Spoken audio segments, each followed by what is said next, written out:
ايه ده ايه ده؟ انا سامع صوت حد بيكح. وانا سمعت نفس الصوت. تفتكر في حد بيراقبنا؟ انت اللي بتكح؟ ايه يا عم؟ في ايه خضتني؟ انا قلت لك 100 مرة بطل سجاير، السجاير دي مضرة على الصحة والسنان. انا بطلت السجاير وبطلت كل حاجة، ما بشربش دلوقتي غير حشيش. الله الله الله الله الله، امال مال وشك اصفر وعينيك داخله لجوه ودانك بتقع؟ ايه ده؟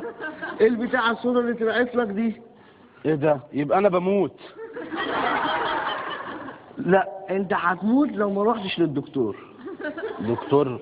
يا عم نروح للدكتور. ايه يا عم، هو احنا معانا تمن الاستشارة بتاعت الدكتور ولا الفيزيتا؟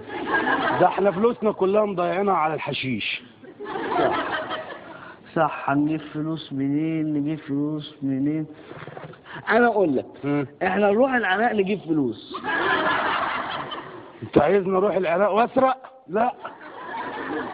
نسرق ايه؟ هي فيها حاجه تتسرق؟ ما سرقوها وخلوها على الابيض زي الصيني بعد غسيله. احنا هنروح العراق علشان خاطر الجايزه ال 200,000 دولار اللي عاملهم بوش عشان القبض على صدام واخواته. هنقسمهم اسم العدل يا عم. انا 100,000 دولار وانا 100,000 دولار. مظبوط. حلاوة طحينية. ايه؟ انت عطشان؟ لا اصل احنا لو رحنا العراق عشان نمسك اصل صدام ليه اخين غير شققة اتمسكوا وقعوا. وايه يعني؟ اكيد ليه اخوات في الرضاعة، اخوات في الوطنية. دول كمان وقعوا. ياما. طب ايه رأيك في اخواته في العروبة؟ لا دول وقعوا من زمان.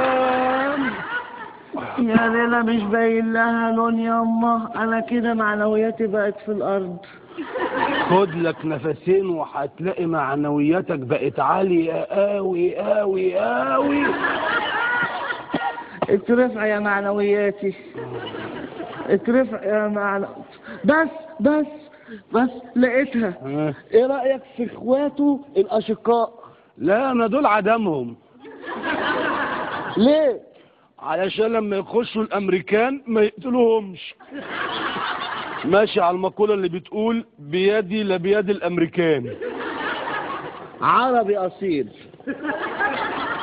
بص بقى، يعني هي استدت في وشك ومش هتتعالج وشكلك كده هتموت عشان لا بص اقول لك على حاجه. احنا نروح العراق وناخد نجيب الاسرى الكويتيين اللي موجودين هناك وناخد الجايزه $1,000,000.